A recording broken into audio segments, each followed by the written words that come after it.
الرحمن الرحیم، welcome back to my channel Islamic روحانیت۔ آج شب براعت کے موقع پر انشاءاللہ شب براعت کی فضیلت کے متعلق عرض کروں گا۔ چنانچہ ام المومنین حضرت سیدتنا عائشہ صدیقہ رضی اللہ تعالیٰ عنہ روایت کرتی ہیں کہ تاجدار مدینہ صلی اللہ علیہ وسلم نے ارشاد فرمایا، اللہ عز و جل شعبان کی 15ویں شب میں تجلی فرماتا ہے، استغفار یعنی توبہ کرنے والوں کو بخش دیتا ہے اور طالب رحمت پر رحم فرماتا ہے اور عداوت والوں کو اس حال میں چھوڑ دیتا ہے، یعنی جو عداوت رکھتے ہیں اللہ تعالیٰ ان کو ان کی حال پر چھوڑ دیتا ہے۔ 15ویں شعبان کو بجٹ کی رات کہا جاتا ہے، نجات کی رات کہا جاتا ہے، کیونکہ اس رات میں تقدیر کے فیصلے ہوتے ہیں۔ اس رات میں بڑے بڑے اہم فیصلے کیے جاتے ہیں، زندگی اور موت لکھی جاتی ہے، فراخی رزق اور تنگ دستی کن لوگوں کو ملے گی یہ لکھا جاتا ہے، مغفرت کے پروانے بانٹے جاتے ہیں، نکاح و طلاق اللہ معاف فرمائے جو معاملات ہوں گے اس سال بھر میں وہ سارے اس اہم رات کو طے کیے جاتے ہیں۔ اللہ تبارک و تعالی ہمیں اس رات کی افادیت اور اہمیت سمجھنے کی توفیق عطا فرمائے، اس رات کو عبادت کرنے کی توفیق عطا فرمائے۔ چنانچہ شب برات کے 6 بابرکت نوافل جو بڑے مشہور ہیں، بزرگان دین رحمہم اللہ تعالی علیہ مجمعین سے مروی ہیں، انہیں کیسے پڑھنا ہے؟ بہت ہی آسان ہے، 2 رکعت کے ساتھ یہ نوافل پڑھنے ہوتے ہیں۔ مغرب کے فوری بعد جیسے ہی 15ویں شعبان آ جاتی ہے تو 2 نوافل 2 کر کے یہ نوافل پڑھنے ہیں۔ پہلے 2 رکعت نوافل پڑھنے کی نیت میں یہ شامل کرنا ہے کہ اللہ تبارک و تعالی عز و جل ان 2 رکعتوں کی برکت سے مجھے درازی عمر بالخیر عطا فرمائے۔ دوسری 2 رکعتوں میں شروع کرنے سے پہلے یہ عرض کرنی ہے کہ اللہ تعالیٰ ان 2 رکعتوں کی برکت سے بلاؤں سے میری حفاظت فرما۔ تیسری 2 رکعتیں شروع کرنے سے قبل اس طرح عرض کیجئے کہ اللہ تبارک و تعالیٰ عز و جل ان 2 رکعتوں کی برکت سے مجھے صرف اپنا محتاج رکھ اور غیروں کی محتاجی سے بچا۔ ہر 2 رکعت کے بعد 21 بار قل هو اللہ شریف، 1 بار سورہ یاسین شریف پڑھیں، بلکہ ہو سکے تو دونوں ہی پڑھ لیجئے۔ یہ بھی ہو سکتا ہے کہ ایک بھائی یاسین شریف بلند آواز سے پڑھیں اور دوسرے خاموشی سے سنیں۔ اس میں یہ خیال رکھیں کہ دوسرا اس دوران زبان سے یاسین شریف نہ پڑھے، یعنی کہ خاموشی سے ایک پڑھ رہا ہے تو باقی سنیں۔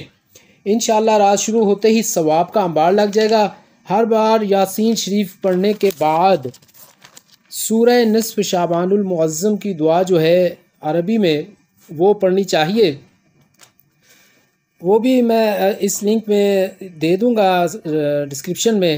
جی، تو دعائے نصف شعبان المعظم اس طرح سے ہے، اللہم یا ذا المن ولا یمن علیہ یا ذا الجلال والاکرام یا ذا الطول والانعام لا الہ الا انت ظاہر اللاجین وجار المستجیرین وامان الخائفین اللہم ان کنت کتبتنی عندک فی الکتاب شقیا او محروما او مطرودا او مقترا علی فی الرزق فامح اللہم بفضلک شقاوتی وحرمانی وطردی واقتدار رزقی واثبتنی عندک فی الکتاب سعیدا مرزوقا موفقا للخیرات فإنک قلت وقولک الحق فی کتابک المنزل علی لسان نبیک المرسل یمحو اللہ ما یشاء ویثبت وعنده الکتاب الہی بتجلی الاعظم فی لیلۃ النصف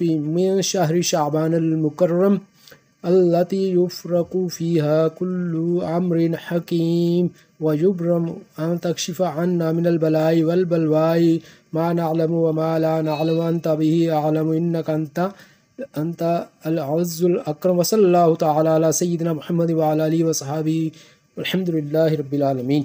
تو یہ دعا ہے، اس دعا کو بھی پڑھنا چاہیے۔ شعبان چونکہ آقا کریم صلی اللہ علیہ وآلہ وسلم کا مہینہ ہے تو ہمیں اس میں 15واں شعبان کا روزہ بھی رکھنا چاہیے اور اس رات کو عبادت میں گزارنا چاہیے، اور پٹاخوں سے بچنا چاہیے کہ یہ نمرود کی ایجاد کردہ ہے۔ اللہ تعالی ہمیں ایسی خرافات سے بچنے کی توفیق عطا فرمائے، اس رات کی کو عبادت کر کے اللہ تعالی کو راضی کرنے کی توفیق عطا فرمائے۔ حضرت ام المومنین حضرت سیدنا عائشہ صدیقہ رضی اللہ تعالی عنہ روایت فرماتی ہیں کہ میں نے نبی کریم رؤوف رحیم صلی اللہ علیہ وآلہ وسلم کو فرماتے ہوئے سنا، اللہ عز و جل خاص طور پر 4 راتوں میں بھلائیوں کے دروازے کھول دیتا ہے: بقرہ عید کی رات، عید الفطر کی رات، شعبان کی 15ویں رات، کہ اس رات میں مرنے والوں کے نام اور لوگوں کا رزق اور اس سال حج کرنے والوں کے نام لکھے جاتے ہیں، عرفہ 9 ذی الحجہ کی رات اذان فجر تک۔ تو جو لوگ اس رات کو سو کر گزار دیں وہ کیسے ان بھلائیوں کو حاصل کر سکتے ہیں؟ لہذا چاہیے کہ ان راتوں کو جاگیں، عبادت کریں اور اللہ تبارک و تعالیٰ کی طرف سے دی جانے والی بھلائیوں کو حاصل کر لیں۔ اللہ تعالیٰ ہمیں عمل کی توفیق عطا فرمائے۔ قبیلہ بنی کلب کی بھیڑ بکریوں کے بالوں کی تعداد سے بھی زیادہ اس رات اللہ تبارک و تعالیٰ مسلمانوں کی بخشی فرما دیتا ہے جو 15 شعبان کی رات عبادت کرتے ہیں۔ اللہ تعالیٰ ہمیں عبادت کرنے کی، اپنی مغفرت کروانے کی سعادت عطا فرمائے۔